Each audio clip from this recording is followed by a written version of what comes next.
നമസ്കാരം. മകം പൂരം ഉത്രം ഇവർക്ക് വ്യാഴം മാറ്റം കൊണ്ടുള്ള ഗുണം. എന്നാലും 2 ആഴ്ച വരെ വ്യാഴം ഇവർക്ക് 11ലാണ്, മിഥുനത്തിൽ 11ആണ്. 2 ആഴ്ച കഴിയുമ്പോൾ ജൂൺ വരുന്നു, ജൂണിലാണ് 12 വരുന്നത്. 11 ഈ 2 ആഴ്ചക്കകത്ത് ഇവർ ചെയ്തിട്ടുള്ള കാര്യങ്ങൾ പെൻഡിങ്ങിലായിരിക്കുകയാണ്, അല്ലെങ്കിൽ ഒരു റീവാലുവേഷൻ ചെയ്യുന്നു, അല്ലെങ്കിൽ ഒരു എക്സാമിനേഷൻ വിത്തുകളാണ്.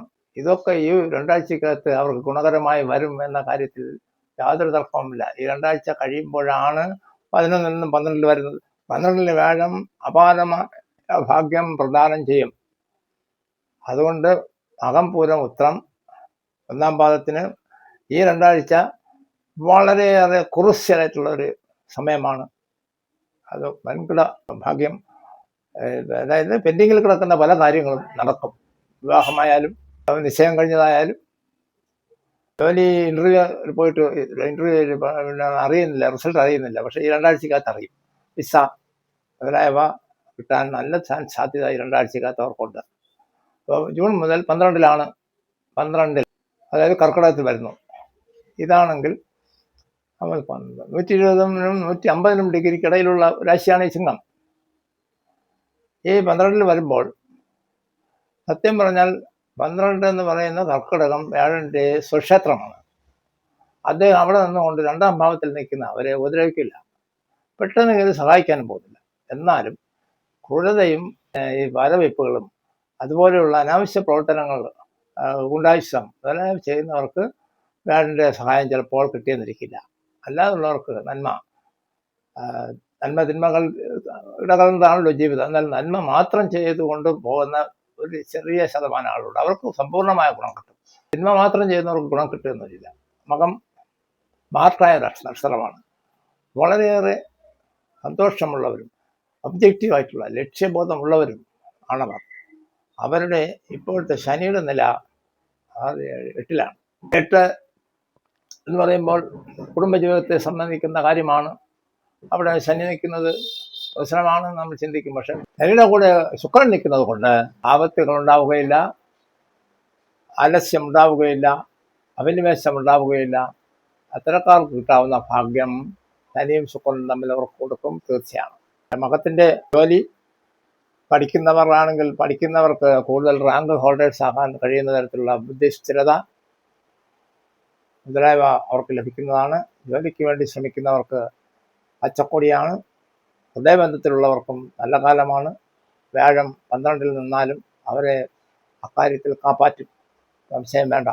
അവരുടെ പ്രായമേറിയവരാണെങ്കിൽ അവരുടെ രോഗങ്ങൾക്ക് മരുന്ന് ഫലിക്കും. സന്തോഷകരമായ ജീവിതം നയിക്കാൻ വേണ്ടി മക്കളും ചെറുമക്കളുമായി മാതൃകാപരമായ ഒരു കുടുംബം നയിക്കാൻ അവർക്ക് കഴിയും. മകം അത്രയേറെ നല്ലൊരു നക്ഷത്രമാണ്. വളരെ രസകരമായൊരു കാര്യം, നമ്മുടെ രാജ്യത്ത് ഏറ്റവും കൂടുതൽ പൂജ നടക്കുന്നത് പ്രത്യേകിച്ച് കേരളത്തിൽ മകത്തിനാണെന്ന് അറിയാമല്ലോ. അങ്ങനെയും പുണ്യാത്മാവുകളായ ആ വ്യക്തികൾ എന്ത് കാര്യത്തിനും ലേറ്റായി വന്നാലും ലേറ്റസ്റ്റായി വരും എന്ന കാര്യം അവരുടെ ജീവിതത്തിൽ വളരെയേറെ സത്യമായ കാര്യമാണ്. അവർ ഈശ്വര ഭക്തിയുള്ളവരാണ്, എന്നാൽ പ്രകടനാത്മകമില്ല. ഭക്തരാണവർ. അവർക്ക് ഭക്തി കൊണ്ട് നേടാൻ കഴിയാത്തതായി ഒന്നും തന്നെയില്ല. അത്രയേറെ കഠിനമായി അവർ ഒരു കാര്യത്തിന് ഇറങ്ങിത്തിരിച്ചാൽ മനസ്സ് കൊണ്ട് അതിൽ തന്നെ അർപ്പിക്കുന്നവരാണ്. അവർക്ക് അങ്ങേറ്റത്തെ ഗുണമുണ്ടാവും, തീർച്ചയാണ്. പൂരം ഞാൻ തിരുവനന്തപുരത്തുകാരനാണ്.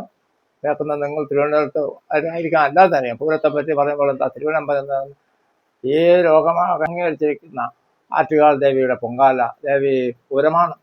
പൂരത്തിലുള്ളവരെല്ലാം കുറേയേറെ നന്മയുള്ളവരും വലിയ കഷ്ടപ്പാടുകൾ വലിച്ചു കയറ്റാതിരിക്കുകയും ഒക്കെ ചെയ്താൽ അവർക്ക് രക്ഷപ്പെടാൻ കഴിയുന്നവരാണ്. പ്രത്യേകിച്ച് ഈ പൊങ്കാലയ്ക്ക് ശേഷം എത്രയോ അനുഭവമുള്ളവരാണ് എനിക്കുണ്ട്. ചില പൂരംകാർക്ക് വിചാരിച്ചിരുന്ന പല കാര്യങ്ങളും നടന്നിട്ടുണ്ട്. പ്രത്യേകിച്ച് പെൺകുട്ടികൾക്ക് പൂരങ്ങൾ അവരുടെ ജോലിയുടെ കാര്യം, ഇൻ്റർവ്യൂവിൻ്റെ കാര്യം, വിവാഹ കാര്യം, എല്ലാത്തിനും ഗുണകരമായ പാതയിൽ ദേവി വെളിച്ചം വീശിക്കൊണ്ടിരിക്കുകയാണ് ഇപ്പോഴും.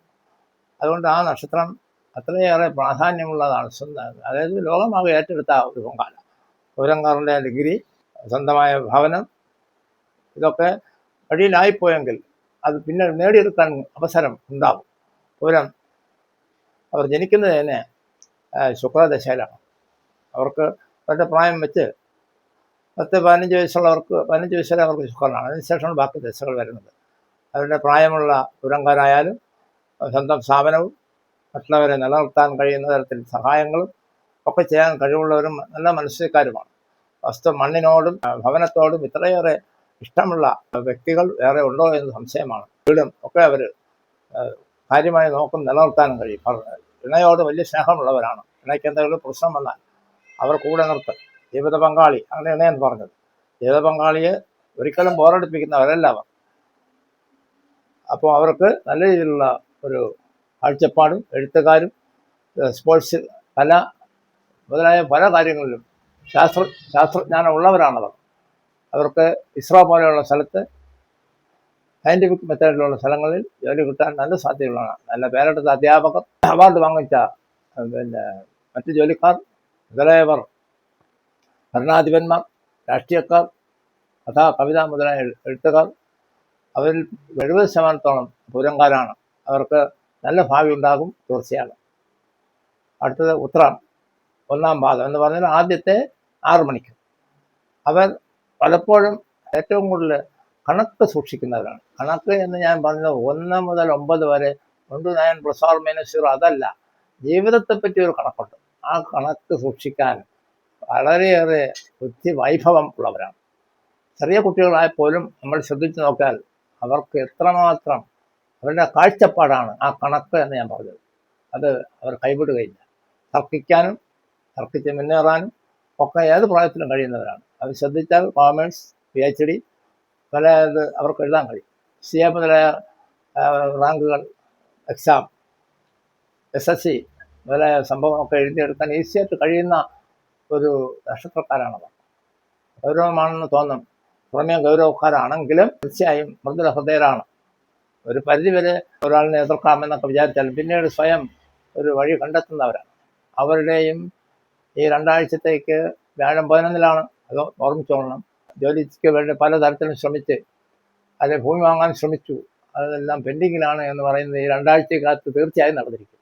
അങ്ങനെയുള്ള ഒരു ഡിവൈൻ സിറ്റുവേഷനിലാണ് ഉത്തരത്തിൻ്റെ 1-ാം പാദക്കാർ സിംഗപ്പൂരിലുള്ളവർ കടന്നു പോയിക്കൊണ്ടിരിക്കുന്നത്. ഞാൻ എൻ്റെ ജ്യോതിഷാലയം കരിക്കൽ ക്ഷേത്രത്തിനടുത്താണ്. നിങ്ങൾക്കും എനിക്കും ദേവീ കടാക്ഷം ഉണ്ടാകും. അതിനുവേണ്ടി ഞാൻ പ്രാർത്ഥിക്കുന്നു.